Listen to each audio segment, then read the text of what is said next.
dear listener, and welcome to Season 3 of the Arms Control Poseur podcast, a podcast by the International Institute for Strategic Studies and funded by the European Union Nonproliferation and Disarmament Consortium. In this season of the podcast, one of our three rotational hosts will guide you through current challenges faced in arms control. Hosted by either Timothy Wright, Fabian Hinz, or myself, Wolfgang Sempies, we will cover various timely challenges and issues in the world of arms control. Our podcast will cover topics ranging from new technologies, the diversion of firearms, to missile programs and technologies or sanctions regimes. So, without further ado, let's get started. Today I'm welcoming a very special guest to the Arms Control Poseur, Jim Lamson, who is currently a Senior Research Associate at the James Martin Center for Nonproliferation Studies, as well as a PhD student at King's College London, specializing on Iranian missile capabilities, Iranian precision strike capabilities, and Iran's WMD ambitions. Previously, Jim had a quite illustrious career working for over 2 decades at the Central Intelligence Agency. So very happy to have you on the podcast today, and very happy to discuss everything related to Iran's ballistic missiles, which is a lot these days. Thanks so much, Jim. Yeah, thanks so much, Fabian. It's great to be here, and it's a real pleasure. I've been a fan of yours for a long time. Your knowledge of Iran, your knowledge of technology, and your Farsi skills all combined together has been great to watch. Thanks so much. Also happy to hear that being a former intelligence analyst, you're not just saying, oh, everything the open source community does is nonsense. We never have true insights into what governments really know, so it's always difficult to know how accurate our assessments are. Yeah, absolutely. I think there's a tremendous amount that the open source has and brings to the field. So yeah, absolutely. I'm a big fan of open source information and analysis. And now working on open source yourself must be an interesting shift. Yeah, of course. There are some limitations I have. I mean, for example, everything I just better say right up front, everything I'm going to say is totally open source and not derived from my previous experience. But no, absolutely. It was a shift, difficult in some ways, but easy in other ways. I'm working on similar issues like I did in my career. So I'm familiar in general with the issues and the actors and the factors involved. But no, it's definitely a nice, fresh change to my work. A nice, fresh change to openly talk about things, I guess. Absolutely. Yes. And with the wider public. And with that, I would like to jump right into the topic regarding Iran's current missile capabilities and how much of a threat they are. And I would like to tie this to the large combined UAV, cruise missile, and ballistic missile attack that we've seen Iran stage against Israel on April 13 and 14. So what is your assessment of what happened there and how Iran actually performed? Yeah, no, I thought that was a really interesting case study, if you will, of bringing together a lot of the things that we've been watching in terms of technology, in terms of operational doctrine that the Iranians have been stating and showing over recent years. And to me, I mean, sort of a bigger look at it or a wider scope, it was one of several pattern breaks, if you will, that we've seen for Iran on these issues in recent years, in terms of it being an example of direct overt use from Iranian territory against one of its state adversaries. Of course, we saw another event related to this pattern break in 2020 with Iran's direct overt use from Iranian territory against U.S. bases in Iraq. So this, to me, was very interesting in terms of part of that pattern break in recent years of Iran's willingness to directly and overtly attack, in this case, Israel, with a mix of ballistic missiles, cruise missiles, and UAVs. So yeah, it was very interesting to see. And something else that was interesting, I thought, in terms of the operation was how it was pretty consistent with some of the statements and actions that Iran has shown in statements, in military exercises, and in actual operational use over the past few years. So we see like a few of those operational principles being, operationalized in the April attack. For example, Iran often talks about attacking the origin as a key strategic or operational principle, punishing the attacker and imposing heavy costs, the use of combined or hybrid operations, mixing missiles and drones, firing from strategic depth, simultaneous and mass firing, and firing from different directions and routes. So those are some of the things I found interesting in the operation. So you said it was a pattern break. I remember people were always saying, Iran is willing to fight Israel down to the last Arab. It's all via proxies. And then you had these two as you mentioned, very peculiar pattern breaks of the killing of Soleimani and the killing of Zohedi. Why do you think that is from a political point of view? Do you have an explanation for that or some informed guesses? For why Iran has shifted to the willingness to directly and overtly attack its state adversaries? Yes.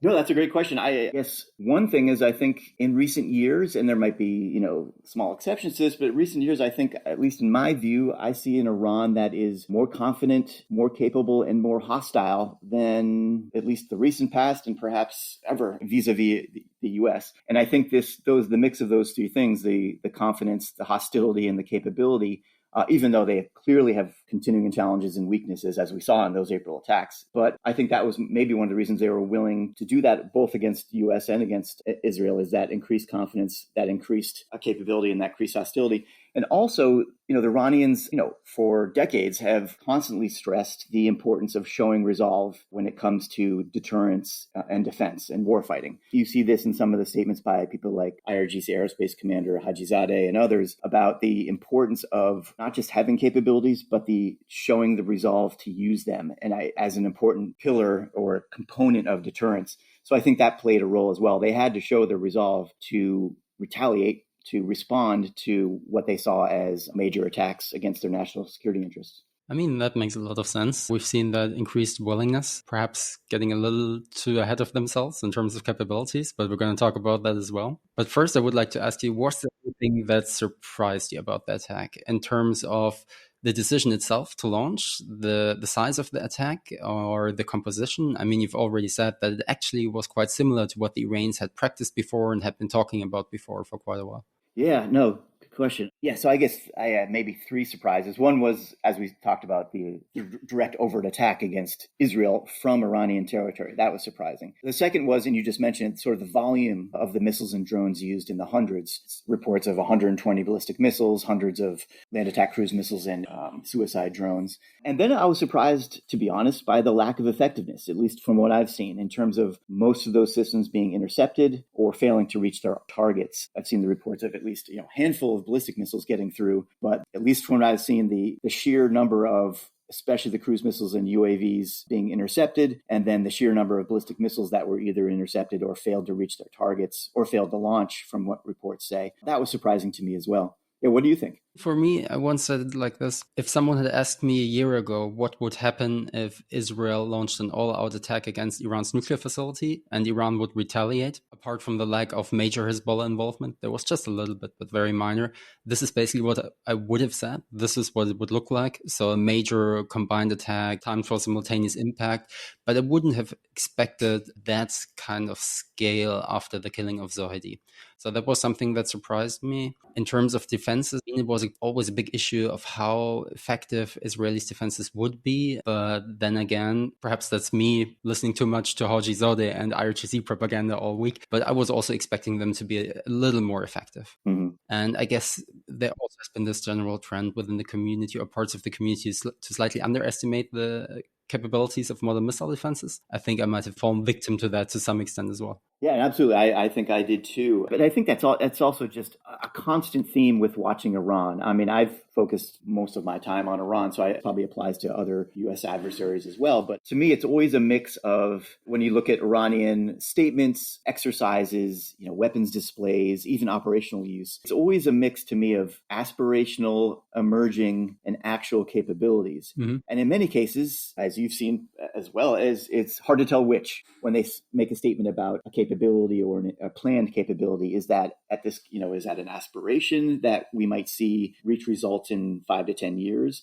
Is it an emerging thing that they're already in testing and may be soon deploying to the operational forces? Mm-hmm. Or is it something that they do actually have a capability? And I think in a lot of cases, as I said, it's hard to tell which sometimes when we're listening to Iranian statements or seeing exercises or things like that. And this leads analysts to either overestimate or underestimate. And it's just hard to find that sweet spot of accurate assessments about current capabilities when it comes to Iran for those reasons. And another thing is there's a literature on whether to conceal versus reveal when it comes to, for example, your approach to deterrence. And I think we see that with Iran. They reveal a lot, or, sometimes, again, it might be aspirational versus, an emerging, not actual. But anyway, they often reveal a lot, but they often, and they say this, they intentionally conceal a lot as well in terms of the R&D and production side of things, as well as the operational deployment side of things. I think that is true. We can see that, for example, over the decades where we'll be surprised or by the unveiling of a weapon system or the use of a weapon system that wasn't known before. So I think they do conceal and reveal, and to them it's probably a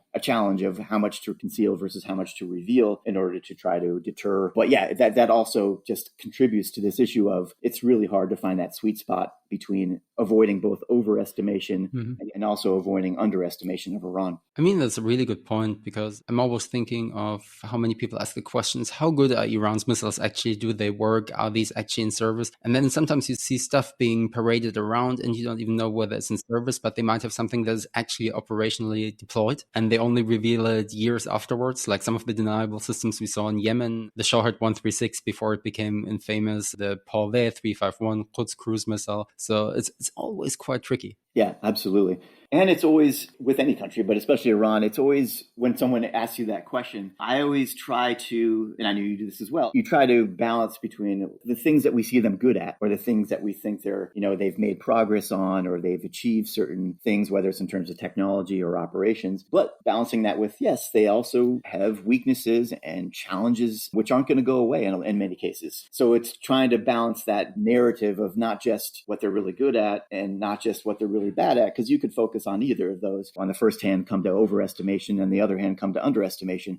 But it's kind of, again, looking at both those things in a combined way. Again, try to find that impossible to find sweet spot of accurate assessments. I mean, it's interesting because this duality of, Iran's missiles are 10 feet tall, or Iran's missiles actually do not work and are complete rubbish. It also gets reflected in the assessment of combat missions. I mean, if you look at stuff like the strike on Israel, there were a lot of people saying, is this the beginning of war? And overestimating the impact. There were lots of people saying, it's just symbolic, and minimizing it, at least in my opinion. So you seem to have a similar duality here. What's your assessment? What was that strike on April 13? What was the intention behind it? What did Iran want to do? That's a great question. And I guess in my view, I think it goes back to what I was saying before of I think a big factor was Iran's view of deterrence. And I think if you look at Iranian statements and, the mix of things that we've seen over time, I think there's three elements that Iranian officials constantly come back to when they're thinking of, what are the elements, the important elements, deterrence. Kind of like the West, we talk about capability times credibility equals deterrence or things like that.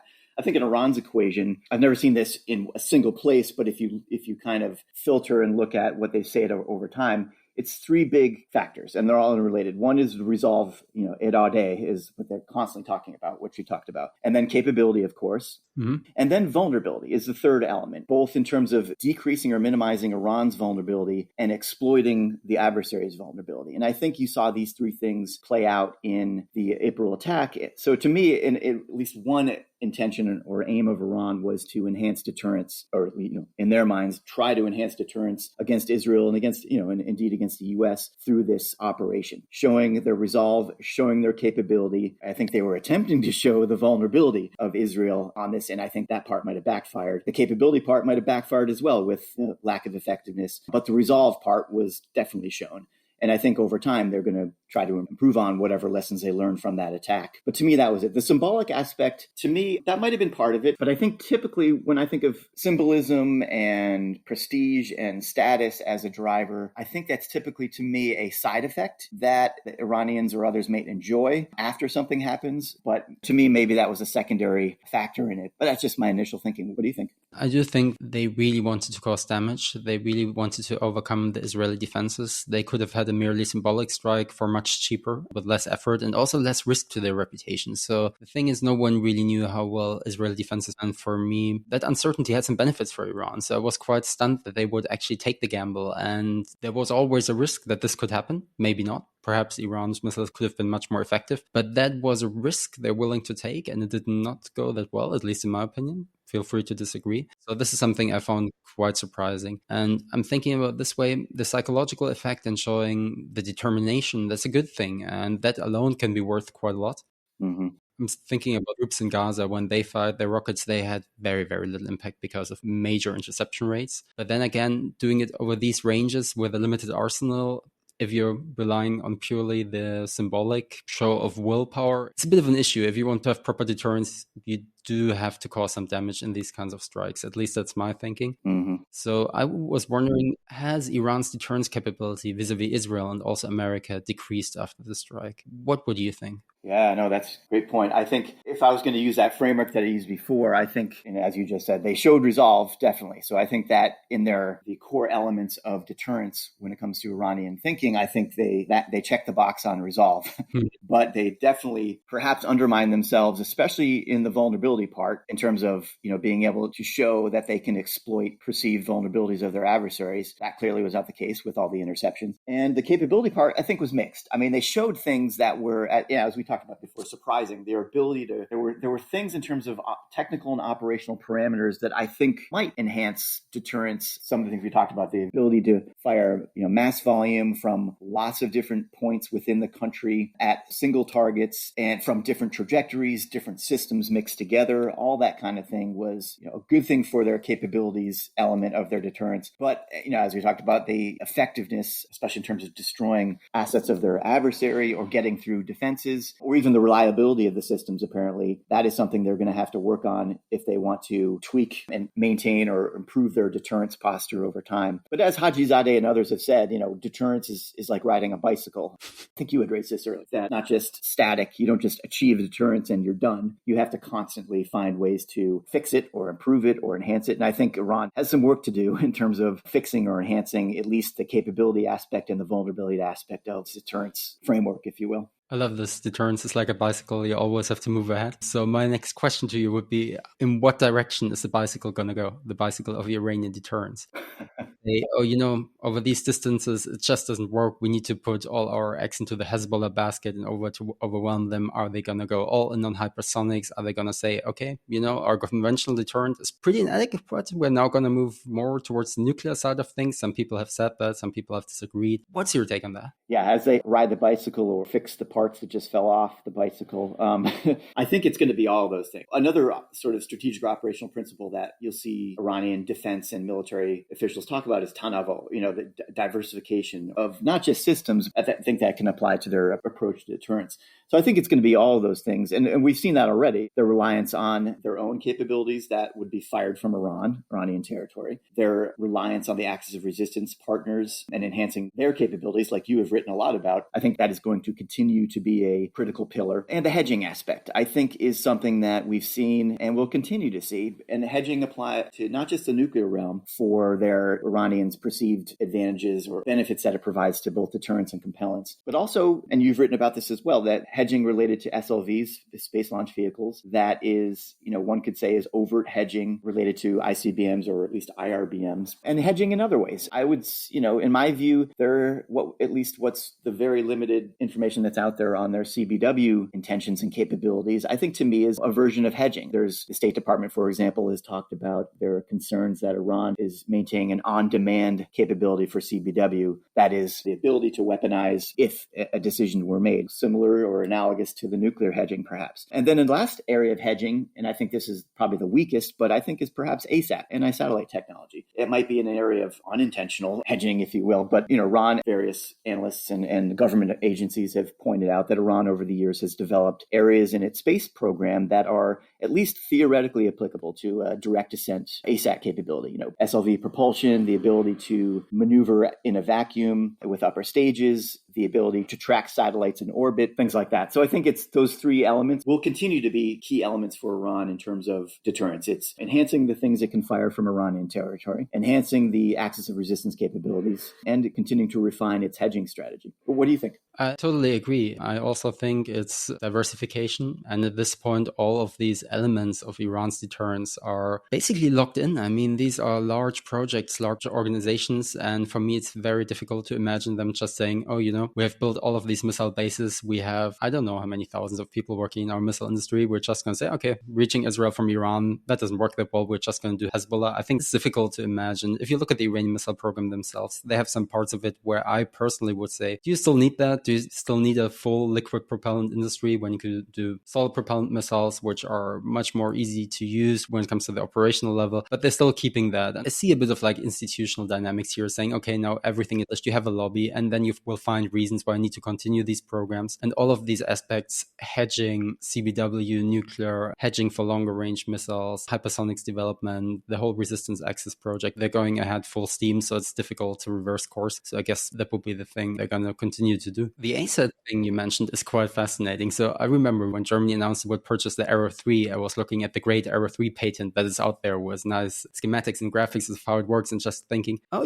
that really looks a lot like the upper stages of the ROM satellite carrier, or the ROSET, solid propellant motor, some cold gas thrusters for exo-atmospheric maneuvering. So do you think this is something they could go ahead with? Yeah, I think that would be a huge technical challenge for them, in a longer term project, if they made the decision. I haven't seen any evidence that they've made a decision to develop an ASAT capability. But the ingredients are there, at least in theory. But for example, how accurate and how precise is their ability to track satellites in orbit? I mean, we know that there is a Defense Ministry facility, and their IRGC has also stated that it has the capability to track satellites in orbit. But how precise and, is it enough to support an ASAT capability? And then the seeker, or the terminal aspect of an ASAT capability, that might be a huge challenge as well for them, space-based seekers, or whatever method they're going to use to be able to attack satellites in the terminal phase. So I think that would be a huge challenge. And I definitely don't, back to our conversation about over versus underestimation, I definitely do not want to overestimate or hype the Iranian ASAT threat. But I think those ingredients are there. And even, as you mentioned, organizational drivers that would, at some point maybe push them there. But yeah, no, I think that would be a huge challenge for them.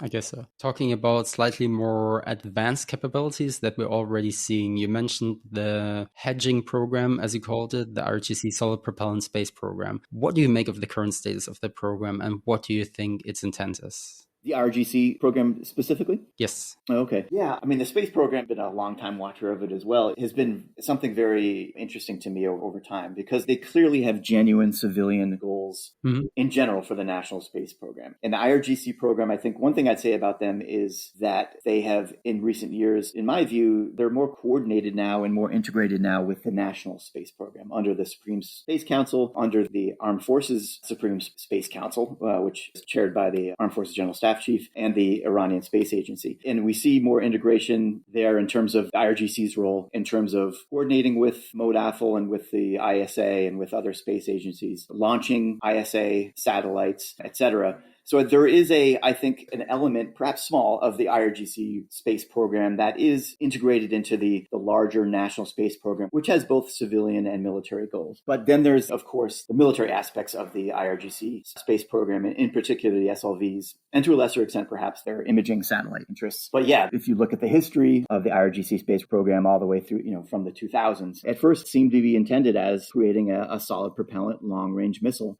to target Israel in particular. And then with the 2,000-kilometer range limitation of I think it was the early 2010s or around there, then it shifted to focus on SLVs. But I think those SLVs are both, we talk about dualism, I think the IRGC SLVs are intended as a genuine space launch vehicle to put satellites into orbit, whether those are IRGC developed satellites, whether those are ISA developed satellites, but also the hedging aspect, to give them the choice, to give them the option to develop and produce long-range ballistic missiles if that decision were made in the future. So that's my current take on that. And they definitely have some ambitious goals in terms of the GAIM family of SLVs that they're developing, multiple stages, very large rocket motors. It's going to be interesting to see how this progresses in the future. What are your thoughts? Well, basically the same as you. So something we can also talk about, the new 1,800-page biography of the founder of Iran's missile program, so to say. I found some of the quotes in there quite interesting when basically they were talking about this work, and then the supreme leader complained that he had told Moghadam, the founder of Iran's missile program, there was a 2,000-kilometer range limit. And then on the same page, you have this quote by him saying, okay, we will put another stage on it and it becomes a satellite launch vehicle. I mean, a lot of people have said that ICBMs get converted into satellite carriers, but not vice versa. And that might actually also apply here, but just at the very, very early development stage. So I do think that it's a genuine attempt to get a space launch capability. And I mean, these have major military implications as well. If you look at the ISR requirements for long-range precision fires, as the Americans would call it,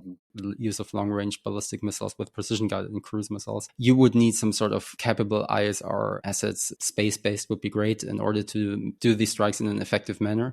Satellite communication, another issue. And I mean, the IRGC and the Iranians in general have talked about all of these capabilities they want to build. Very, very ambitious, of course. So I think that is a part of it, but I also think that it is a long-range hedging capability as well, with them developing the technology to build these kind of missiles in case there is a political decision to change the self-imposed 2,000-kilometer range limit. And I mean, they have threatened to basically abrogate the self-imposed limit quite a few times, sometimes directing the Europeans with changing their strategic outlook and building missiles with range to hit Europe. But so far, at least to the public knowledge, they haven't tested any missile to that range. I'm not sure whether that's going to change or whether they will keep it like that.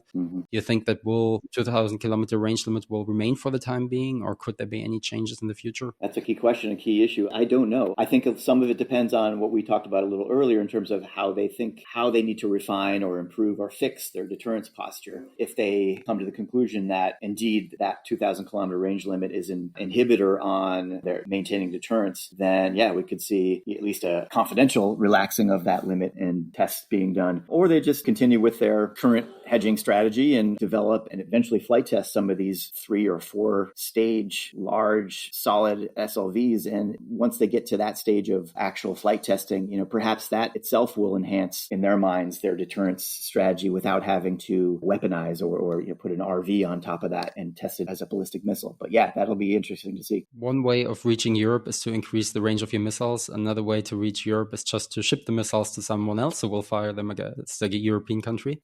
Leading me to my next question. What do you think are the chances of Iran supplying ballistic missiles to Russia? So we had all of these press reports saying that there were negotiations going on, basically for short-range solid propellant precision-guided missiles that the Russians wanted to buy. Then we had some reporting earlier this year saying, some have already been transferred, but not a lot has happened. So we saw this massive transfer of Shahed 136 one-way attack UAVs to Russia. We saw the complete transfer of technology for Russia to build its own factory in Alabuga.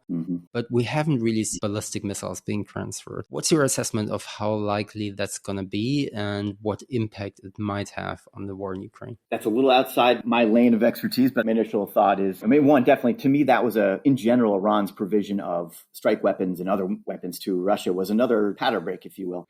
Iran as a supplier to Russia rather than as a recipient, something that's definitely different pre-2022. I'm confused about the situation with the ballistic missiles. There's been, as you've seen, a lot of fragmentary reporting over the last year, at least a year, of intentions to supply and actual negotiations and agreements, and even at least one report about hundreds have already been transferred. But as you said, we haven't seen any evidence of those transfers at this point. And whether those are going to be Fateh 110, which it sounds like that's probable, whether they talked about the Zulfiqar as well as being possible, but see some reporting that the Iranians were perhaps hesitant about providing that or potentially due to the blowback. But I'm not sure what the blowback for a 300-kilometer range system versus a 700-kilometer range, what the difference would be really in terms of that. Yeah, so if and when those are actually transferred, whether, in the hundreds, sounds like it might be, the impact to the Ukraine war, not sure. Whether that would be, just mixed in with other missiles that the Russians are already launching at Ukraine. But at least in terms of qualitative changes, I'm not sure what that would add over the types of missiles that Russia already has, of course, which are in many cases way more advanced than Iran's. But in terms of quantitative, I think that would be maybe the biggest impact of adding to the Russian arsenal, replenishing their stocks of missiles and things like that. But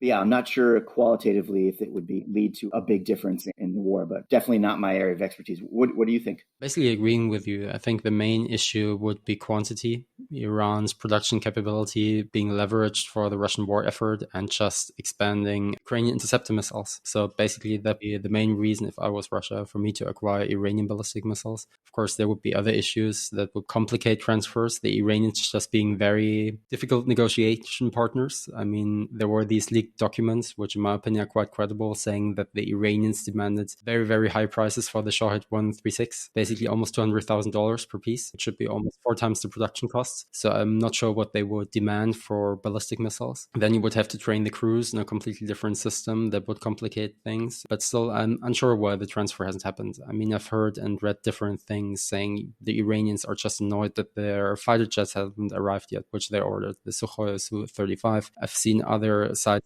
it was actually the Russians who were reluctant because it could be basically a decision that would spark an escalation of Western supplies of short-range ballistic missiles like the ATACMS, but now that has already happened, so it wouldn't be a main reason anymore. Mm-hmm. So I'm not entirely sure why it's happening. And I would perhaps add, the one thing I found interesting is we saw all of these Shahed deliveries, and then there were lots of talks about how there would be more cooperative partnership between the Russians and the Iranians when it comes to UAVs. Battlefield experiences from the war in Ukraine directly entering Iranian development and production. You have these leaked documents showing all kinds of different systems that the Russians might employ, tactical systems like the Shahed 101, but we haven't really seen a lot of these. So I'm not entirely sure what the current status of the cooperation is, but lots of people have asked what Iran could receive in return from the Russians if they decided to export ballistic missiles, but also what they will receive in return from the Russians for the Shaheds. And of course, there are some obvious answers, lots and lots of money, some jet trainers, some jet fighter jets,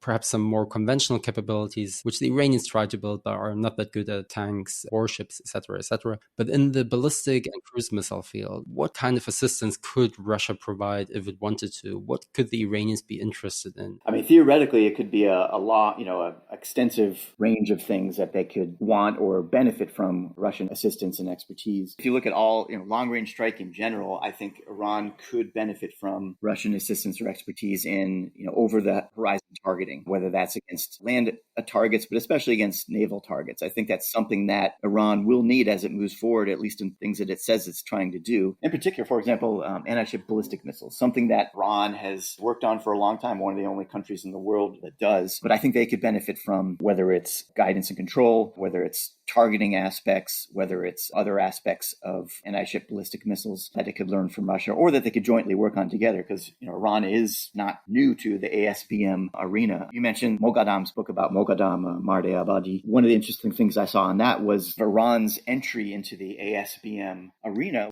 A surprise to me was its first step was converting the Tondar 69, what the U.S. calls the CSS-8, or the Chinese B-610 that Iran received from China in the early 1990s, converting that to a anti-ship ballistic missile as their first step towards anti-ship ballistic missiles. And then, of course, since then, we've seen the Fateh family ASBMs. We've seen liquid ASBMs based on the Ghadr, for example. So I think that is an area where they have challenges, but an area of high concern that they could definitely, or at least in my view, benefit from Russian technology and insights, technical and operational insights. But I think other way, Russia could benefit from Iran in ASBMs as well, in terms of Iran's own experience, but also the experience of Iran's axis of resistance partners in using ASBMs operationally. I'm assuming that Iran is gaining technical and operational insights from the Houthis' use of these systems, both the successes, if limited, as such, and the challenges that they've had in terms of, for example, being able to hit ships at all from long distances. But I think that Iran's own experience, technical experience and operational experience and exercises, etc., and the experience of the axis of resistance partners, transferring that or sharing that with Russia might be of interest to the Russians as well. What do you think? I would agree. I think these are all areas where cooperation could work out. Another area, or perhaps not even an area, but just troubleshooting could be really interesting. Just gaining access to very, very experienced Russian engineers who tell the Iranians, okay, we've seen this problem before. We have been there 30, 40 years ago, 20 years ago. And then helping the Iranians not by transferring a concrete capability, but just by helping them. I think that could be quite interesting. In terms of concrete capabilities, one thing I'm always thinking about is supersonic anti-ship cruise missiles. Mm-hmm. So the Iranians seem to have been working on this quite a while. I mean, we saw wind tunnel models of supersonic anti-ship missiles already a long, long time ago when Shamkhani was still Minister of Defense, I think. Then there were these reports about the Iranians trying to get some of these, or at least parts of these, from Ukraine. Then there were some statements from the Iranians saying, oh, we're actually working on such a missile. We're testing it. They've shown us ramjets and everything. Mm-hmm. I mean, that's an area where the Russians are quite competent. So I could see an area that's quite important to the Iranians and their non-state allies. Mm-hmm. So I could imagine that could be an interesting avenue for cooperation as well. Absolutely. And in propulsion, cruise missile propulsion in general as well, you mentioned ramjets, of course, for the supersonic. I think Iran could also benefit from, as you put it, I think it's a great point, troubleshooting in terms of some of the engines that Iran has tried to reverse engineer and develop itself, turbojet, turbofan engines, including turbofan engine based on the R95, the Russian turbofan engine that is used in the AS-15 LACM that that Iran apparently is trying to use in its own long-range cruise missile. So I think whether it's technologies, whether it's troubleshooting, whether it's sharing expertise from the Russians on turbojet and turbofan propulsion, I think that would be an additional area in terms of cruise missile technology, in addition to the supersonic and ramjet technology that you mentioned. So building longer range and more survivable cruise missiles, both for land attack and against anti-ships, quite the prospect. Absolutely. Now, regarding a different topic, Iran is currently escalating its nuclear latency models with basically unprecedented levels of enrichment. And one thing I get asked a lot is basically whether Iran would have a nuclear delivery vehicle, or how long it might take Iran to get a nuclear delivery vehicle in case it decides to build a bomb and it actually builds a bomb. Mm-hmm. What's your assessment of that one? Yeah, that's a tough one. Yeah, I've seen experts or analysts or commentators say it would take anywhere from months to multiple years to successfully develop and integrate a nuclear warhead on a ballistic missile. Of course, we have the precedent of the Ahmad plan in the late 90s, early 2000s. If you believe the authenticity of all those Ahmad plan documents, which I do personally, it is something that they apparently made progress on. That is that the project to install the nuclear device from the Ahmad plan program into an RV that would go on, at that point, the Shahab 3. So there's all that expertise, that documentation, perhaps hardware left over from that effort that they could use as the basis for, if they did make a decision to do so, to weaponize. However, how much has that expertise gone away in 20 years? How much those documents are still relevant or even in their possession based on, the Israeli pilfering of those documents in 2018, or a lot of those documents in 2018. And there's a lot of not just tangible technology, but intangible technology. Mm-hmm.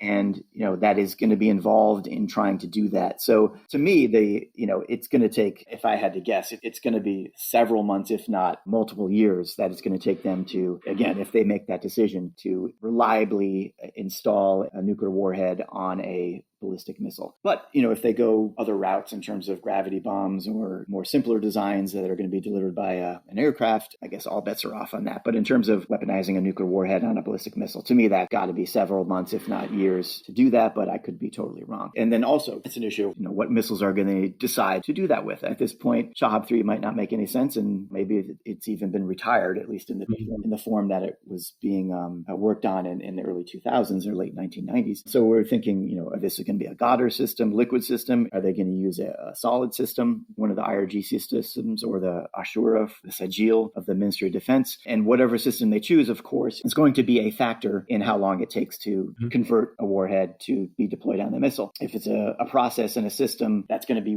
very, very different from the Ahmad plan experience, perhaps it's going to add more time and create more challenges. If it's something like the Goddard, that's of course based on the Shahab 3, maybe that'll help decrease the time it would take. But that's a very difficult question, but an important one. What do you think? It's a very, very difficult question. I mean, personally, I wouldn't want to make any estimates. I just have no idea how. There's just way too many unknowns. Did they work on some of these aspects? Did they continue work in secret? Did they cooperate with some foreign entities, some foreign countries? We're talking about stuff that probably would not be that traceable. So it is a very difficult question. But I mean, for me, the important thing is they have the missiles with the ranges. Yes. They can be intercepted, as we've seen, but I mean, these work, so one has to take the prospect at least seriously. Yeah, absolutely. Predicting the future on this is impossible, but I think also in terms of operational doctrine, if I was to predict how they would be used, and you get to the issue of defenses against them, if you extrapolate their current conventional long-range strikes operational doctrine into how nuclear weapons might be used in the future, which it might be in error, but if you were to do that, they would definitely, I would think they would be firing a nuclear-tipped missile along with perhaps dozens, if not hundreds, of other conventional systems in order to, not just launch one or two nuclear-armed MRBMs or even SRBM in the conflict scenario, but the hybridization, the Tarakibi of their operational doctrine would probably mix the nuclear missiles being launched within a whole range of other systems in order to perhaps enhance its survivability during flight and get it to its target. But yeah, that's all speculation at this point. I mean, looking at the performance of them in the April 13th strike, if you want to have a warhead that you really want to reach your adversary, you probably have to launch a large combined attack. Mm-hmm. Otherwise, if you go full in on the hypersonics and it actually works. Mm-hmm. So mentioning hypersonics, what do you think will be the future trends within Iran's ballistic missile program? What do you think will be the next big priorities. What big priorities within Iran's missile program can you already see that they're working on? And related to that, how successful do you think they're going to be in the field of hypersonics? Because we know hypersonics is very, very complicated. Even highly developed countries are struggling with this concept. But at the same time, the Iranians seem quite determined to develop that technology, at least on the outside. Yeah, absolutely. I think going back to something we mentioned earlier, I think hypersonics for Iran, both in terms of what it's shown, it's ballistic missile based and the cruise missile based that they've shown and talked about. To me, it's kind of in that aspirational emerging area. And in my view, not at the actual and not even close, perhaps, to the actual, maybe apart from very rudimentary. But I think to me, like other things we've seen them in the past, like that they've taken on these long-term challenges, technical and operational challenges, like with ASBMs, for example. So I think it's something that they will continue to do. And I think it matches nicely with some of the operational technical parameters that Iranian officials have stated as important over time. Mm-hmm. And one of those, and it's not new, but one of those parameters that they've pushed in recent years is maneuverability for its weapon systems. And I think hypersonics, at least one aspect of them, blends nicely with that long-range defense industry or weapons development goal of enhancing maneuverability of its weapon systems, in this case, hypersonic missiles. And of course, the ability to maneuver at high speeds within the atmosphere. That would be something that, again, it's kind of at the aspirational emerging area, but something that I would be confident that we will see results of this in the next, 5 to 10 years. It might take them a while based on what you just said, that the huge technical challenges that they face. But that is one I think matches nicely with their technical parameters. Penetrability, maneuverability, surprise is another universal, but something that they always talk about in terms of one of their key operational parameters. And a quick response is another operational parameter that they have stressed as increasingly important in recent years. So I think because the hypersonics at a strategic level and, as you mentioned before, at an organizational level makes sense, and it's in Iran's interest and it's in the interest of these organizations to increase their resources and their relevance and their independence from an organizational interest standpoint. I think hypersonics have a future in Iran, but they will be facing big technical and operational challenges in terms of developing, producing, and deploying those systems. But what do you think? So still a long road ahead. No, I would agree with you. I think it's locked in. These institutions working on missile development have to remain relevant. And I think one thing many Iran observers don't get to the fullest is just the level of ambition they have. And how their level of ambition has been proven to be the right level. If you think about where Iran was in the 1980s, a lot of what they're doing now would have seemed utterly mad if someone had told the Iranians in the 1980s, at one point you're going to build precision-guided missiles with ranges of 1,750 kilometers, anti-ship ballistic missiles. These projects would have seemed wildly ambitious back in the day, but in the end, they achieved them, perhaps not to the same quality as other countries, but still they were quite successful. And I think if that's your mental background, so to say, as an Iranian decision maker, you might be inclined to take bigger development risks and go for higher ambitions than other countries might. And they're very systematic when it comes to developing these things. They are big on roadmaps, Nagshera. They use those in missiles and drones in the space program, all kinds of things, where they set out, driven by strategic factors based on threats, based on interests, based on the future of warfare. They will create these roadmaps, as you said, a lot of which will result in systems that took longer than perhaps other countries or are not as reliable or as quality as other countries. But they pursue these very systematic roadmaps of incremental improvements in systems, in technologies. And then another thing that they constantly do is that they is developing families of systems based on a single platform. And you'll see Iranian military and defense officials talk about this principle or this approach. And I think the hypersonics is an outreach of that. I don't think these hypersonic systems came from the drawing board or 100% from the drawing board. They were developed based on incremental achievements and progress that they had made in solid propellant missiles and warhead technology, et cetera. So I think they're an outgrowth of that. And based on that family, we'll probably see incremental improvements to various aspects of the hypersonic missiles that they're developing and showing over time. And the ones that we've seen so far are probably like the first stage, the very rudimentary stage of things, but we'll probably, like we see with all of their other families of ballistic cruise missiles, UAVs, SAMs, etc., we'll see incremental improvements in these families of hypersonic missiles as well. I think that's a really, really good and important point. I mean, the Iranians love their incremental development approach. I think it's always a bit unfortunate because a lot of times the Iranians will unveil something new, and then you have sometimes local media, international media exaggerating the type of system. Mm-hmm. And then people will doubt whether Iran is even capable of these kind of things, or will think that the hyperbole is basically an inherent feature of the Iranian development landscape. It might be of the media landscape sometimes, but not really of the development landscape. But when you look at the actual development stuff, it's very, very incremental, and you can basically trace the lineage of systems back decades and really see all the 20 steps in between. I think it's a really, really good point. Yeah, absolutely. And that's a good point you raise about what they show, like in the responses to what they show over time. Because I've seen both ends of the spectrum of reactions to what they display. Like I've seen people go way on the other side of threat hyping or just exaggerating or overestimating. Like, wow, they just showed this thing. This means that Iran is 10 feet tall, as you would say before. And then the other thing, they might see a piece of wiring that's poking out or some other technical aspect that doesn't seem quite right in terms of their first display of a new weapon system. And then it's underestimated in terms of, oh, look at that. They're terrible. They can't produce anything of quality. And it's really in the middle because it's not the 10 foot tall, but it's also not, what they've displayed it for the first time might just be the initial prototype, and they're doing it for deterrent reasons or for status reasons, whatever. I think one thing you can assume with Iran is that you're going to see better versions of that in the coming years. It may take them a little while, but you'll see better versions of that. And we've seen that in the decades of evolution and trajectory of Iran's missile and drone programs, I think. One really good example, and feel free to disagree, in my opinion, is the Fatah 1, where Iran unveiled this missile and used an hypersonic. And then there was this large discussion, does Iran have a hypersonic missile? Does Iran not have a hypersonic missile? And the way I interpret this is basically that's an outgrowth of an existing family. In this case, the Hypersonics, the IRGC line of missiles that has apparently some maneuverability in the terminal phase and some exoatmospheric maneuverability. So a very logical, gradual development step.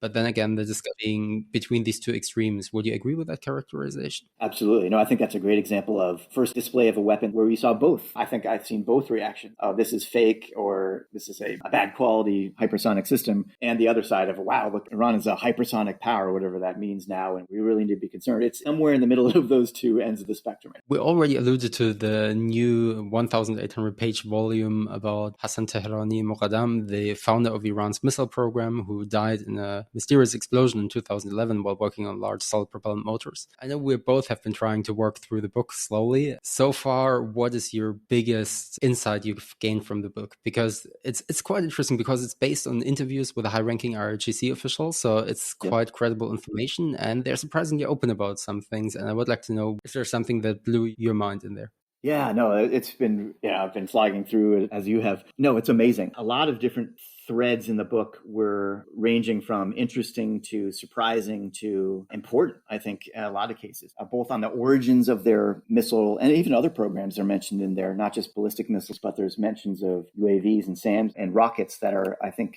valuable additions to the data set and the trajectory and the evolution over time. I mean, it goes all the way to early 2020. So there's a lot of even post-Moqaddam insights that are really useful. But there's tons of data points that are great on organizations and people. We talked about that. It's important to look at the organizational level of things. And there's a ton of insights, in my view, on the origins and trajectory of some of the key organizations out there that still exist today, seeing in the book when they were created, why they were created, how they evolved over time, who their leaders were. This is all in the book. But to me, one of the most interesting things was their approach to weapons development and acquisition from the 80s to the 2020s. It's very IRGC focused. So there is a bias toward IRGC just based on the theme of the book and the people they interviewed. So there's not a lot on the defense ministry efforts, but there are great insights on the defense ministry efforts in there. And there's programs in there that I didn't know about as well, that even some of them are dated. They give you a sense of some of the things we see today, where they came from. So for example, the Tondar 69, the B610 SRBM that Iran purchased from China, they negotiated during the war in the 1980s, but weren't able to get them until the early 1990s. Seeing the details about those negotiations and then the receipt of those missiles, and then importantly, what they did with them after. At least in my view of reading it, they quickly saw how the Tondar 69, which is what Iran called the B-610, had huge operational disadvantages in terms of the huge logistics footprint, the huge number of people that were needed to operate the missile. It just created an operational vulnerability, and the Iranians saw that. So I'm not sure how important it was ever to their missile forces. But seeing what they did with the missile afterward in terms of their own innovation, if you will, with a small I, but innovation nonetheless, they took that and they, as I said earlier, converted it into their first ASBM. They took that and they took the guidance and control system and used that to convert the Zelzal unguided rocket to the Fateh 110 ballistic missile, which, as we've seen, has its whole family now. They also developed their own extended range version of the Tondar 69 to 180 kilometers. They didn't end up deploying it, but those are three things that they took the B-610, the Tondar 69, and did these experimental, innovative things with it. And there's lots of details in the book about that. So I thought that was one area of interest. One other thing I'd highlight right now is the parallelism that you see throughout the book, all the way from the 1980s, of parallel programs, parallel organizations pursuing weapon systems. The great example from that 1980s, where there's more detail in the book, is on the long-range artillery rockets. In addition to the Scud-B that they were trying to get from Libya and North Korea later, they were actively pursuing long-range solid propellant rockets to be able to support their strategy of Mogabale Bemesl, the retaliation policy. So they didn't just decide, hey, this organization is going to do long-range rocket development. They had at least 4 different programs going on at the same time in parallel by different organizations, at the strategic level, probably to minimize risk and to increase the probability of success. And at the organizational level, you can see this perhaps as organizations interested in being part of this, being relevant and getting the resources to be part of this important effort to be part of Iran's retaliation strategy and to play an important part in the war. So you had the ASAT program, you had the Sedjil program, which was apparently by the IRGC Ground Force, a separate rocket program. You had programs by the IRGC Air Force. You had other programs by the Defense Ministry. You had a whole set of long-range programs that were all intended to come up with a rocket. And interestingly, the Jihad engineering folks were developing their own Mojtama series of rockets.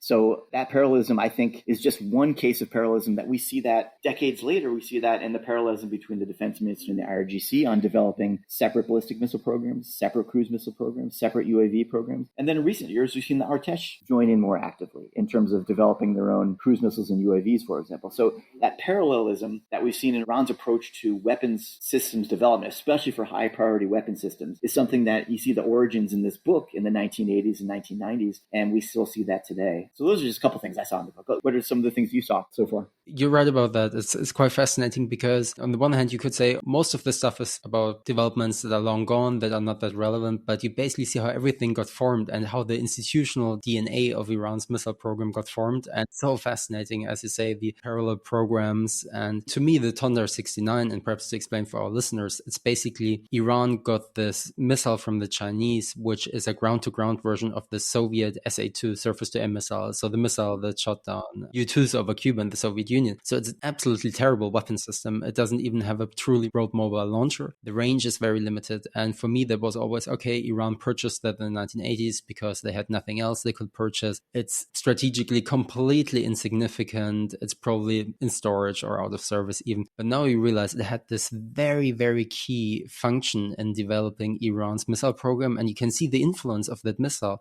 to this day, the way that Iran's precision-guided solid propellant rockets function, relying only on fins on the top, very different from the way other missiles of that range category function. So that is quite fascinating. There were a few other interesting things for me. So, for example, that they talk about how the missile program actually suffered from financial difficulties in the early 1990s, but that this then changed when they got this special fund that was basically supervised by the supreme leader.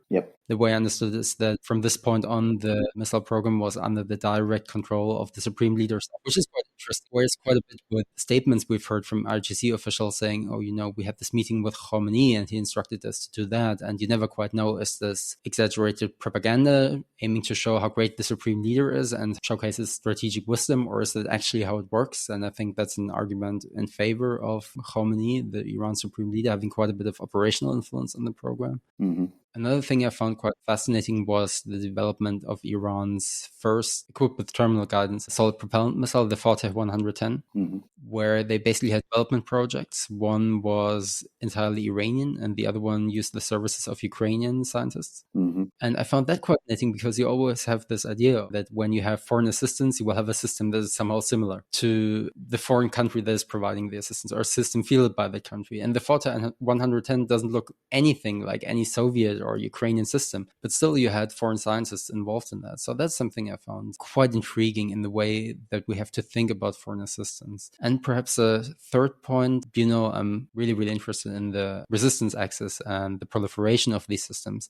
They talk about the Fajr 5 artillery rocket, which again is quite well known, has been delivered to a few groups in the regions. But the way they describe it was that this system in particular was developed based on the requirements by Lebanese Hezbollah. So basically built an artillery rocket with a certain range that could be disassembled into parts so that it's easy to transport to Lebanon. And that is quite interesting because we kind of know that Iran has this approach of developing stuff specifically for its non-state actor allies, but apparently that approach has been going back all the way to the 1990s. And the way they talk about building Hezbollah's missile force as a mirror image of the Iranian one is also quite interesting. Basically starting not with transferring fancy capabilities, but saying you need to get organized. You already have 122mm Grad rockets, but you're just deploying them. You have to start from the beginning. Organization is the first step. And once that is done, we can transform more advanced capabilities. And then basically, at least the way they portray it, is building up Hezbollah's missile force as a mirror image of the Iranian missile force. That was quite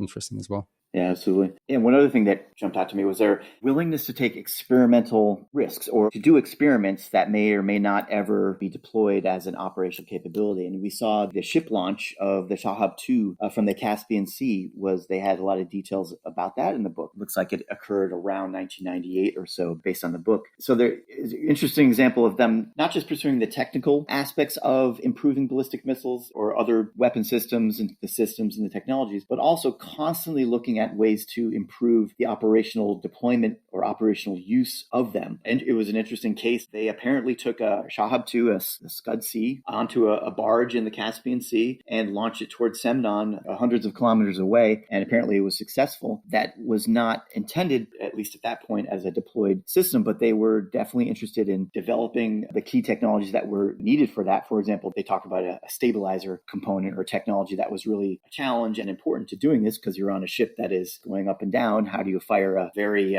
dangerous liquid propellant ballistic missile from the surface of a ship? But then you see that 20 years later when they fired the solid propellant, I guess it was the Desfool or another solid propellant missile from platforms of ships in recent months as well, as perhaps an experiment as well. But again, something you saw, at least the idea back in the 1990s, you see outcroppings of it decades later. So I thought was interesting. And I really like how you talked about the institutional DNA, because you see that with IRGC organizations, you see that with some of the key defense ministry organizations like Shahid Hamad Industries Group and also Shahid Bakari Industries Group. You see the origins and the people involved in creating those organizations that are still important today in terms of ballistic missile and other weapons development. I love the ship launch Scud episode because now it sounds like this very, very 1990s, early 2000s American national security scare that you could have an Iraqi, an Iranian or North Korean Scud missile on a container ship being launched at the continental United States, but might have been based on real intelligence of the Iranians doing that test. American services apparently detected that particular launch and then were quite concerned. Yeah, exactly. And the Iranians in the book talk about how it was raised in a congressional testimony, which you can find online. It was a senator raised it in 1999 in that context that you just mentioned. I think this was in the time of the Rumsfeld Commission where the focus was on, what are the threats to the United States, the continental United States from adversary ballistic missile programs. And they raised that, just as you said, as an example of back then we need to be worried about Iranian container ships off the coast of the U.S. firing nuclear-tipped ballistic missiles at the continental U.S. Again, overestimated or hyped at that time, but as you said, it was at least based on a concrete experiment that the Iranians did. Well, I would say, finally, is there anything you would to mention that we're overlooking when looking at Iran's missile program, or anything that we're misunderstanding? Anything that you think is quite relevant but doesn't really get the attention in the discussion of the program it deserves? That's a great question. I think one thing that I would say, and it gets back to this parallelism issue, but close watchers, I don't think make this error, but I think other watchers in general of Iran and its missile and drone programs make this error, is that it's all the IRGC and it's all the IRGC Aerospace Force. And I think that has been the case in the past. They're definitely the tip of the spear when it comes to long-range conventional strike. And I think in some ways they are, or most ways they still are. But it's the addition of the other IRGC organizations, the Navy and the Ground Force, as well as the Artesh, all of their services pretty much involved in increasing roles in not just the operational deployment of ballistic missiles as well as cruise missiles and drones, but also back in the also roles in the R&D and the production aspect of these systems. I think that's something we've seen over the decades, but I think definitely more apparent to me now, other than the Aerospace Force services involved in R&D and production as well as operational deployment. And then, of course, the Ministry of Defense is still a critical player in the R&D and production aspect as well. So whether that is driven by strategic thinking by the Iranians of diversification of forces, diversification of systems, decreasing risk of failure and increasing the probability of success in these programs, or is it also driven by organizational and individual factors as well, of these organizations wanting to be more relevant, getting more resources, and gaining independence and being part of the R&D and production of these systems, as well as being operationally deploying them as well in their own forces. I think this increasing role of parallel organizations in all those aspects, to me, is an important theme that I think will only increase over time with Iran's weapons programs and their deployment. What do you think? The Artesh seems to be getting into the strategic game. If you look at some of the underground facilities they revealed not so long ago, which is a new development. I mean, we hadn't seen these kind of strategic underground facilities operated by Artesh, Iran's regular military, before. Their use of long-range strike drones is interesting. There was one report saying that an Arash-2, so basically a long-range suicide drone that is associated with the Artesh, might have been used in the strike against Israel. Whether that's correct or not is unclear. The source is not that trustworthy. But I think we do very much see this trend when it comes to Artesh getting into the strategic business, and I do wonder how far it will go. Will they at one point get long-range ballistic missiles or not? Will be interesting. Yeah, absolutely. It also, you see statements from Artesh officials and from IRGC Navy and IRGC Ground Force officials talking about their role of their forces in deterrence. Like, I think in the past, it was kind of like they were important in terms of their role if and when a conflict breaks out, especially to defend Iranian territory. But I think more and more they're explicitly saying that our organizations and our forces and our weapons are important to Iranian deterrence. It's not just the IRGC Aerospace Force anymore in terms of deterrence, but it's these other forces wanting to be seen as playing a role in not just warfighting, but also deterrence. But I think the organizational missions of these organizations, of course, will be a factor in how much they do or don't play a role in some of these more strategic long-range missions. For example, the ground force of the IRGC and the Artesh, they do have ballistic missiles now, but they're, of course, the Fateh 360 of a shorter range, I think about 120 kilometer range ballistic missile. So I think that aligns with their operational mission. That seems more of a operational or tactical system. Ballistic missile nonetheless, but it is perhaps more relevant deterrence by denial or warfighting. And Artesh officials have talked about the importance of the 300-kilometer operational depth of the enemy as being a key thing to target. And I think those and other systems that the ground forces, for example, are of the IRGC and the Artesh are deploying are important to that operational depth, if not strategic deterrence, in my view. It's interesting to see in that theme. You also see the Artesh, the ground force, Havani Ruz, the Army aviation folks, deploying and I think even developing their own rudimentary cruise missiles with hundreds of kilometers of range, the Haydar family. Yes. Which again, is just an interesting example of why did they jump into that? Why didn't they just buy Defense Ministry or IRGC cruise missiles, but develop and or deploy their own? Is that from a strategic thinking, top-down thinking that the decision was made to enter that realm? Or was that an organizational interest? Like, we want to be part of this long-range strike capability, so we're going to develop and deploy our own Haydar family of cruise missiles, or some mix of those or other factors. But that's just another specific example of the Artesh jumping into and getting into the long-range strike area. Interesting. Probably some serious inter-service rivalry going on there and competition. Absolutely. Yes. Well, thank you so much. That was very insightful. Thanks so much for taking the time and sharing your insights with us. As I understand correctly, you're working on a new report on Russian-Iranian cooperation. Yes, that's correct. We're, I think, in the later stages of publication, but we'll hopefully be putting that out in the next few months. Very much looking forward to that one. So, Jim, thank you so much for joining. Hope to talk to you again, then discussing all the future developments that will happen within a very short period of time, as always, with the Iranian missile program. But again, thank you so much for joining. Absolutely. It was a pleasure. And it's always great to talk to you about these issues. And thanks very much for having me. Thank you so much. So that's all we have time for today. So thank you so much to our guest for sharing expertise and knowledge with us. And thank you all for listening. We hope you enjoyed this episode. For more information, visit the IISS website. And as always, be sure to follow the IISS on Twitter and LinkedIn, where IISS analysts will be sharing the insights and quick takes. You can find more information on the topics discussed in today's episode on our show notes. Please do follow, rate, and subscribe to the Arms Control Poseur wherever you listen to your favorite podcasts to keep up to date with all the latest episodes. Thank you, and until next time.